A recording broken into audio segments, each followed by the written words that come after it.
Gwinnett Medical Center is now entering Peachtree Corners.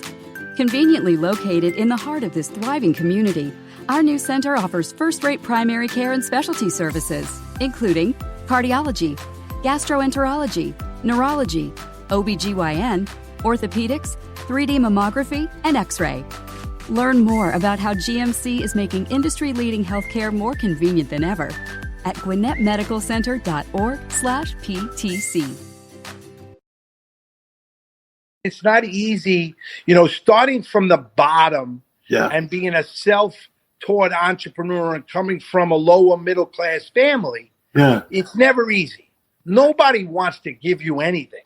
You got to go out there and you got to earn it, and you got to win people over. You got to attack other brands and understand that why are people going to choose your brand?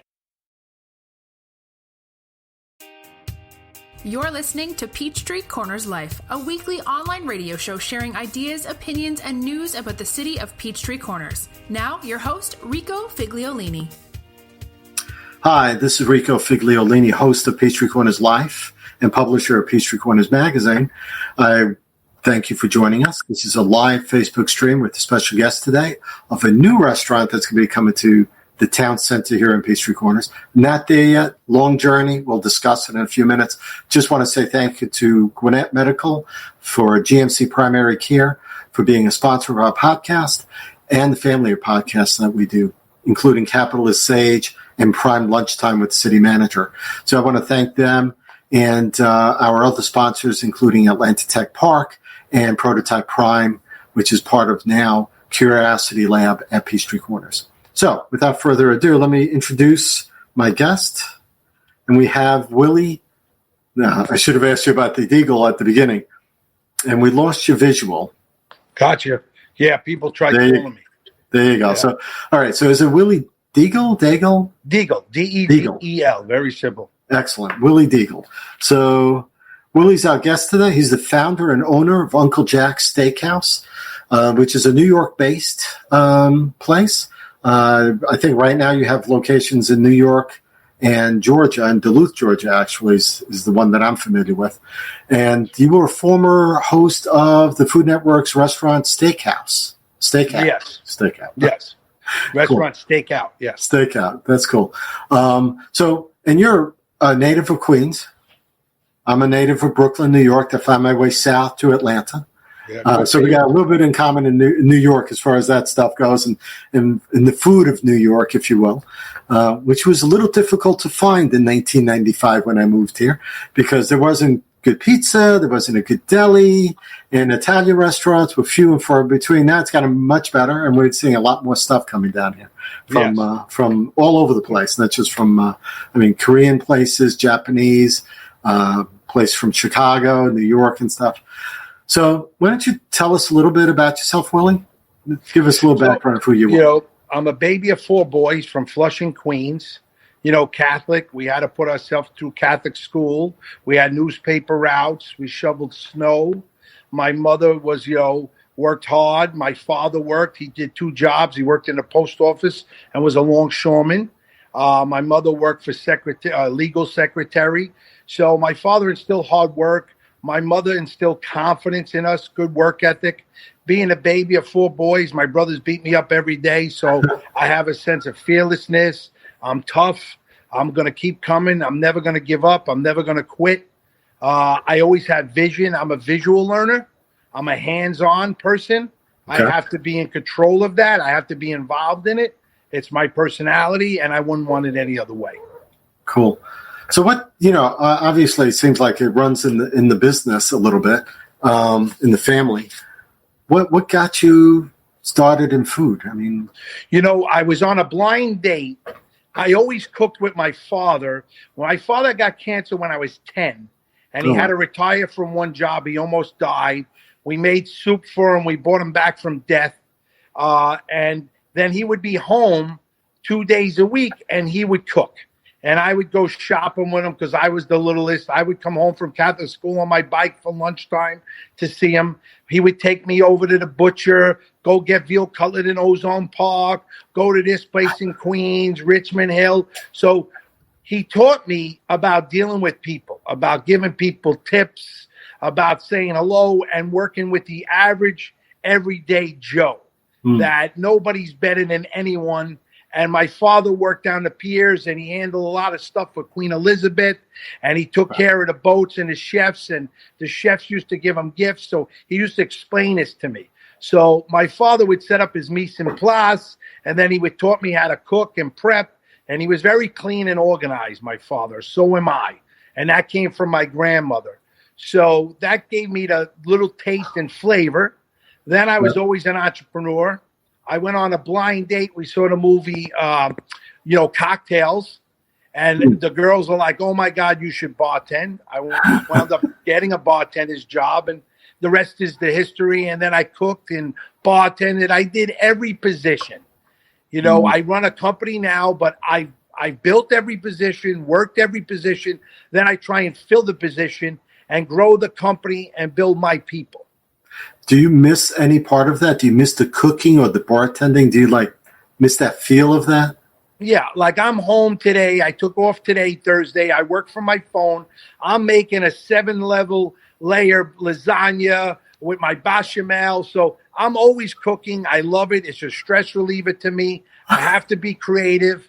I'm working on building new restaurants all the time, working on building people, the corporate infrastructure, the vision, the next 5 years.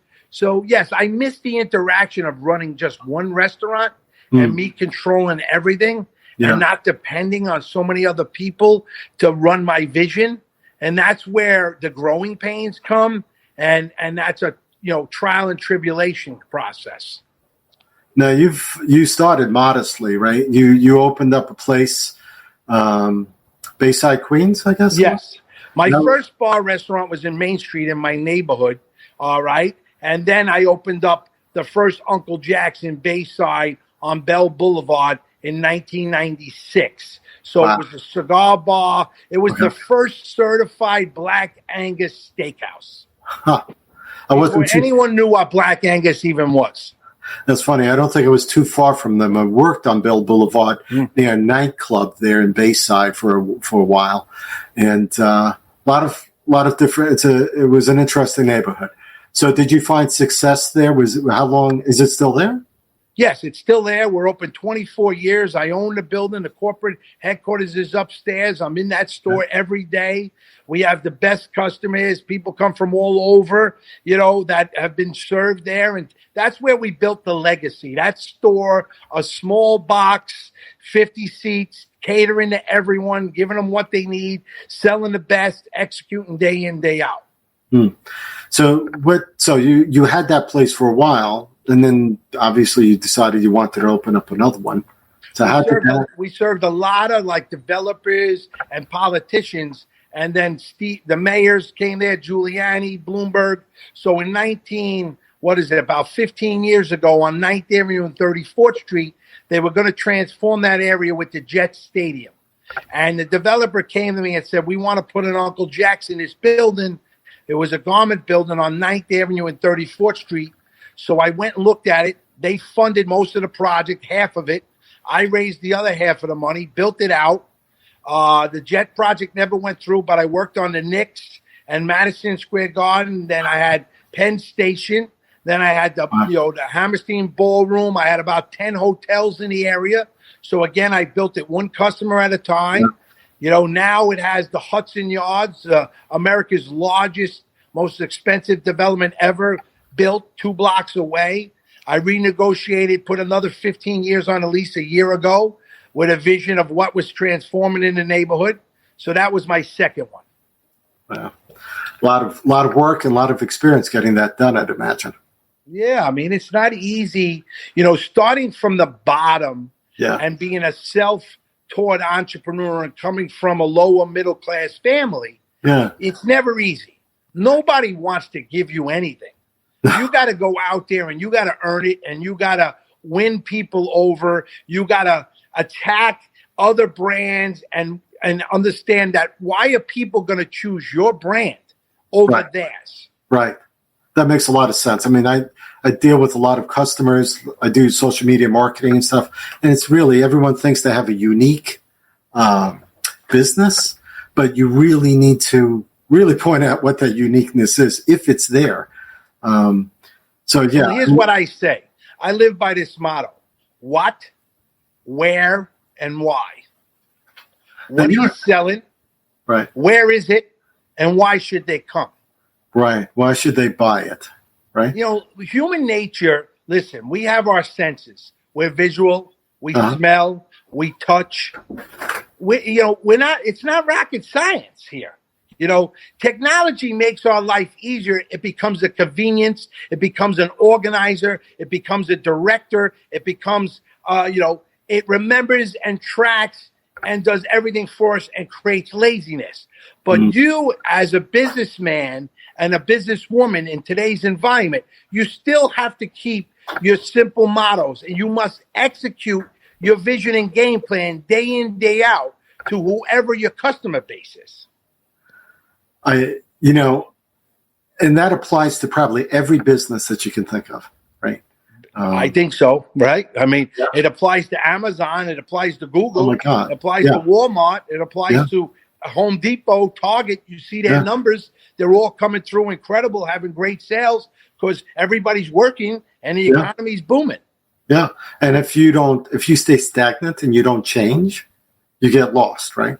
So, I mean, time today, I always say it, right? Freedom is priceless. Time stands still for no one. People will step right over you. That's right. That's right. That's what's happening to a lot of these places now, right? So Walmart is trying to become an Amazon. Amazon's flying away with stuff, right? I mean, no one goes to stores anymore, it seems. I mean, even friends that I know go to a store maybe to touch things, to see it, and then they'll go back and buy it online. Or they might actually buy it on Amazon while they're in the store. Yeah. The food's different, right? What I feel is, listen, 92% of retail is done in small shops or big stores. So how much more of that could be done online? Now, I'm very progressive. So I've been shopping on the internet from the day it started. I was creating my own banner ads, but I'm a visionary. So I believed in it when everyone was scared of it. So you still will have retail. It's just changing. That's right. And it's evolving. And people today want an experience. So in some sense, I always hated the big malls.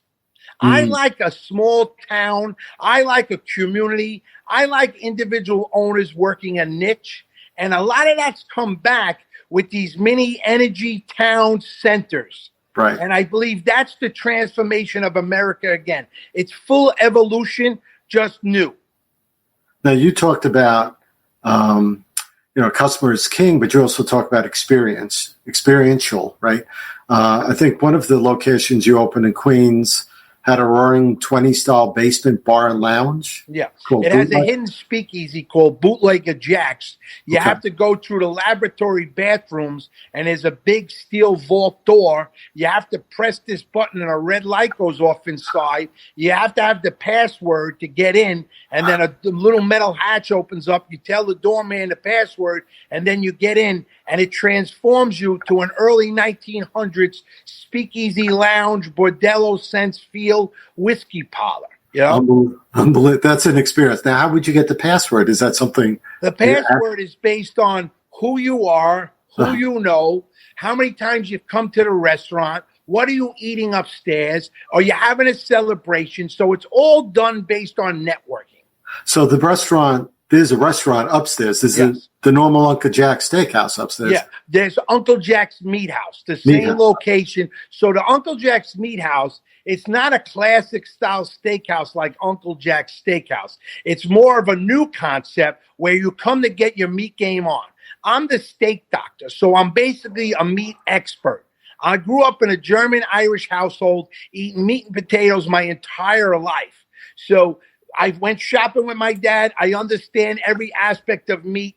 I live for it. I love it. I'm a carnivore. I'm a caveman, right? I love the nutrition. I like working out. It makes me feel strong. So in this Meathouse concept, it looks like an old meat factory warehouse, but yet it has a level of luxury in the seating, in the materials used.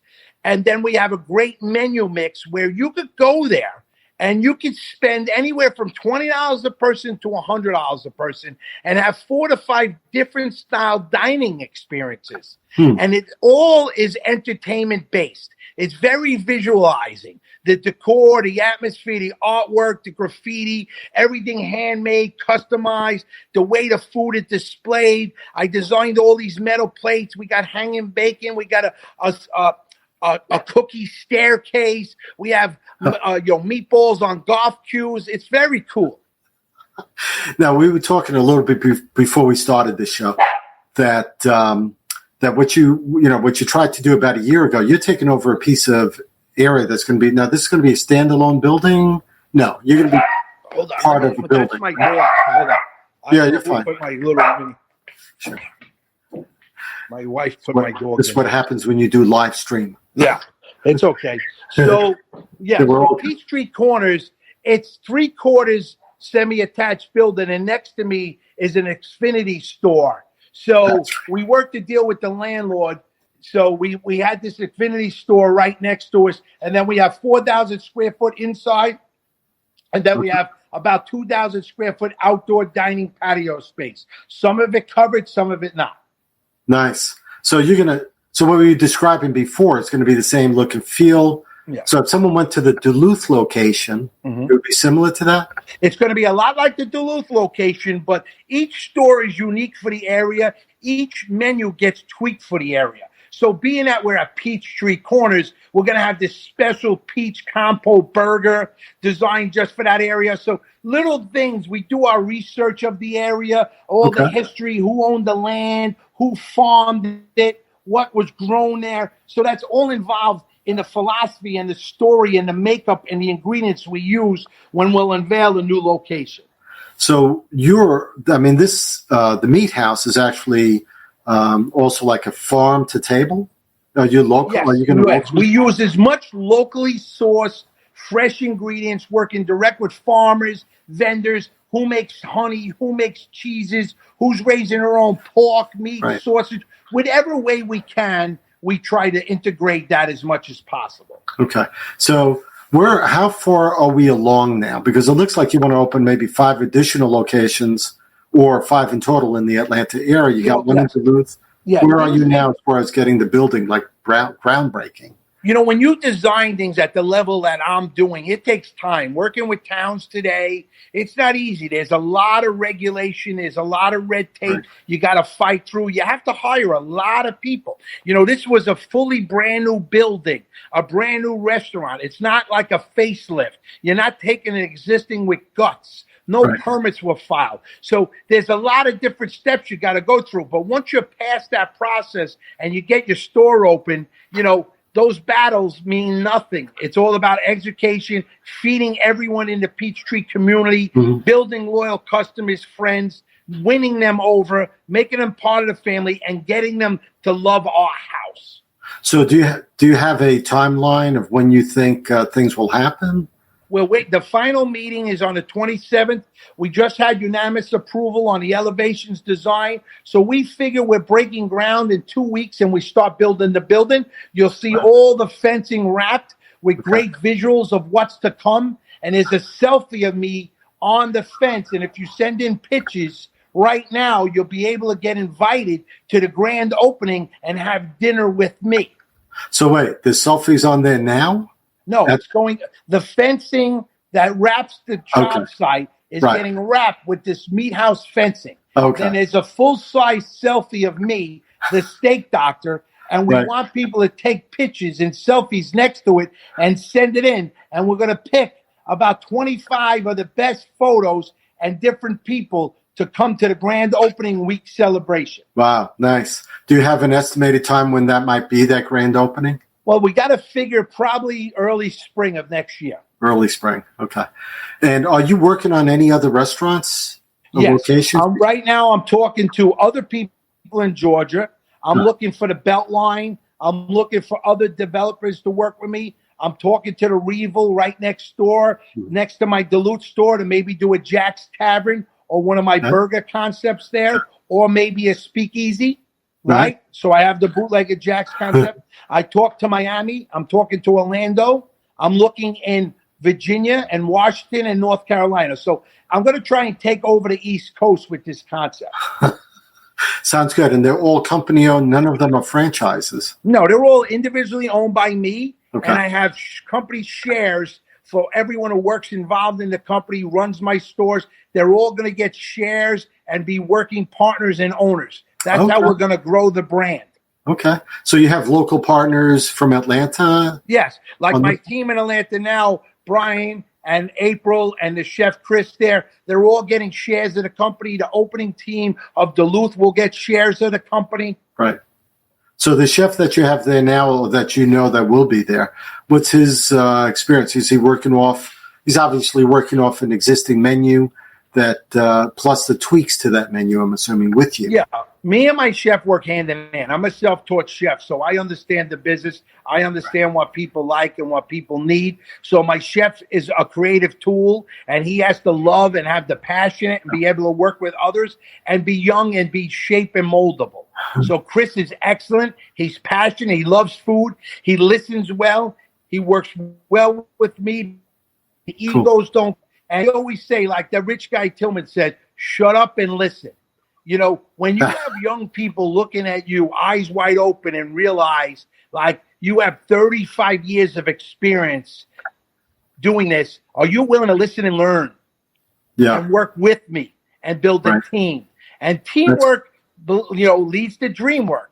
And that's what we're doing here. We're building a dream, and we're changing people's lives. We're taking care of the community. It's very important today to have a place that people could go have a drink, have quality food, fresh, educated, good staff. It's important.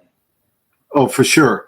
And a lot of people are talking about like scratch kitchens. Yeah. I mean, I'm assuming yours is a scratch kitchen. Well, that's what we do. We make everything from scratch every day. We run a lunch show. We run a dinner show. If you see the new Peachtree location, we have this big round tower, and I did a private big round custom-made table in there to sit 14 people. It's like a corporate event space with all these TVs on the wall for private parties. It's going to be mind-blowing. So it's going to be its own private room, I guess? Yes. All right, cool. That sounds great. When you walk in the door, there's going to be all these refrigerators of all the different meats, dry-aged and tagged. How we're aging them from 35 to 120 days. Also, that visualization you can see from walking around outside the building because they'll be in the window. All the windows and doors open up. I put string lights, so it's like a little street appeal in between the buildings. So it's going to be really cool. I can't wait to see it. I can't wait to see the renderings. I know you said you would share some with us, and we'll be able to put them on our website along with an article about this. So I appreciate that, Willie. No problem. So what's next for Uncle Jack's Meathouse then? We get Peachtree working. I'm working on a lease in Miami, Brick Hill. I'm working on a lease in Orlando. So, to me, I'm going to build one store at a time. The leases, the paperwork, the agreements, the design work, that all takes months. So I'm trying to do that now, and the rest of my team execute the game plan. Excellent. Right. So we've been, this is great. We've been talking to Willie Degel and about Uncle Jack's Meathouse, Steakhouse in New York, but Meathouse here in the South, and that's what you're expanding out on. With tweaked menus, especially to the local area. So what was that particular one that you mentioned about Peachtree Corners? We're going to do like a peach cobbler burger. It's going to have like a peach jam. It's going to have cheeses that go with it. I don't want to let you know the whole recipe yet, but it's going to be different. We used it in some different things. We did a peanut butter burger. So we got a lot of new tweaks for the menu just for the Peachtree area. That sounds great. I can't wait to try that. It was such I miss New York in some ways. I don't miss New York in a lot of ways, but what I miss from New York is the food from New York and the experimentation and stuff that goes on and the experience, like you said. Coney Island's always an experience, I think, when you go there and check out food. Coney Island's changing. A lot of people developing there. Listen, I grew up in Queens. I live in Long Island now. Long Island don't have the food like Queens. Queens, you have 177 languages, the largest ethnic groups in anywhere in the world. It's amazing cultural experience. We take all of that. It becomes Americanized. It gets infused. It's the melting pot of the world. But look, I love Georgia. Georgia is clean, neat, organized. The people are nice. Everybody's kind. In New York, this grind is wearing down on everyone. I'm going to turn 52. I got an escape plan. I know where I'm going. I'm out of here in a couple of years as well. That's funny. Escape from New York. Yeah. That's what it did. That's what it did. Helping me. Yeah. That's what it did in '95. Yeah. Good luck there. Yeah. We've been with Willie. I appreciate you being with us, Willie. Thank you. And I'm gonna hang in there with me for after I close this out. But I want to thank the Facebook live stream people, my Facebook fans, for showing up for Peachtree Corners Live for this show with Willie and talking about the new restaurant that's going to be opening up early spring, hopefully mid-spring. Yeah. That's Uncle Jack's Meathouse. Lots of stuff. It sounds so unique. Can't wait to have it. But thank you, guys. I appreciate you being with us. Thank you, Willie. No problem, Rico.